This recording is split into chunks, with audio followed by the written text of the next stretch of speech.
आपका स्वागत है आपके चैनल जेपी टेक प्रो में। ओशो का मूल नाम चंद्रमोहन जैन था।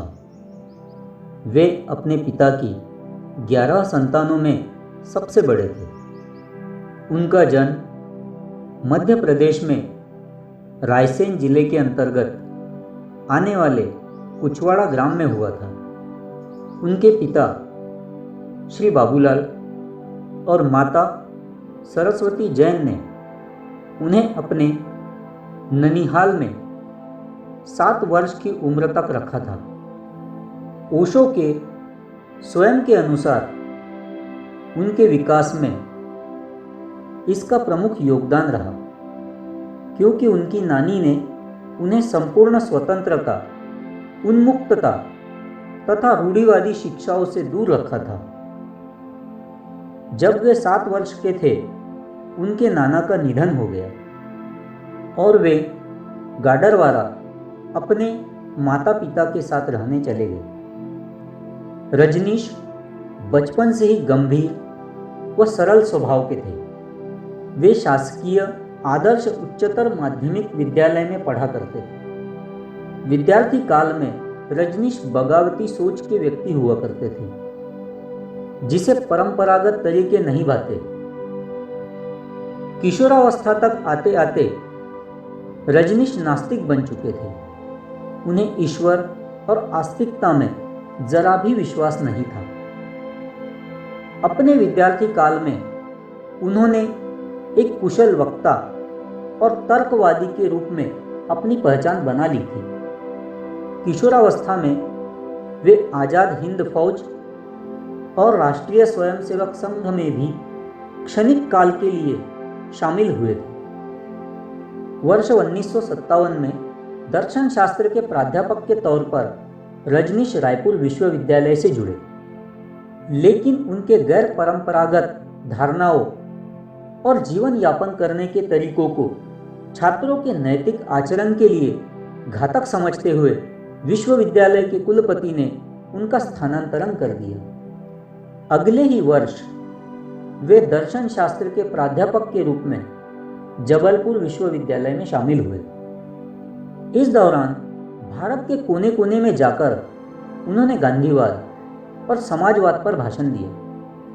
अब तक वह आचार्य रजनीश के नाम से अपनी पहचान स्थापित कर चुके थे। वे दर्शन शास्त्र के अध्यापक थे।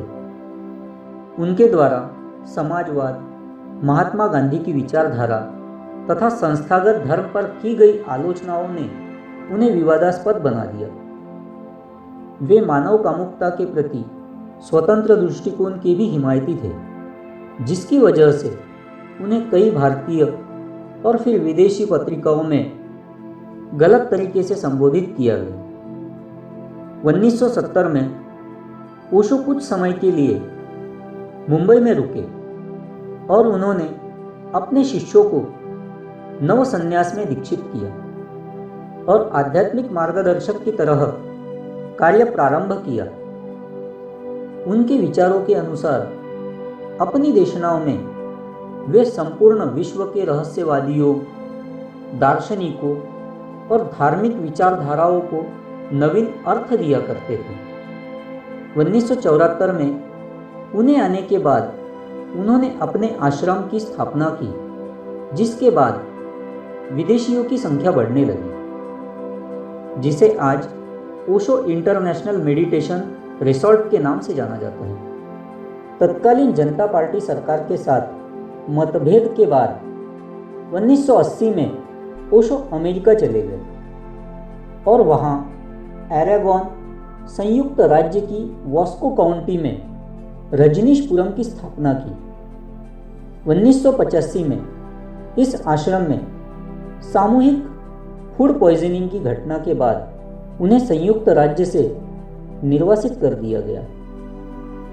ओशो की मृत्यु 19 जनवरी 1990 को 58 वर्ष की आयु में पुणे के आश्रम में हुई। मौत का आधिकारिक कारण हृदय गति रुकना था, लेकिन उनके कम्यून द्वारा जारी एक बयान में कहा गया है कि अमेरिकी जेलों में कथित जहर देने के बाद शरीर में रहना नरक बन गया था, इसलिए उनकी मृत्यु हो गई। उनकी राख को पुणे के आश्रम में लाओत्जू हाउस में उनके नवनिर्मित बेडरूम में रखा गया था।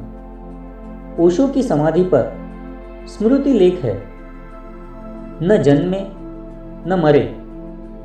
सिर्फ 11 दिसंबर 1931 और 19 जनवरी 1990 के बीच इस ग्रह पृथ्वी का दौरा किया। क्या ओशो की हत्या पैसे के लिए की गई थी? ओशो की मौत अब भी एक रहस्य बनी हुई है। इसी तरह के और भी वीडियोस देखने के लिए हमारे चैनल को सब्सक्राइब जरूर करें।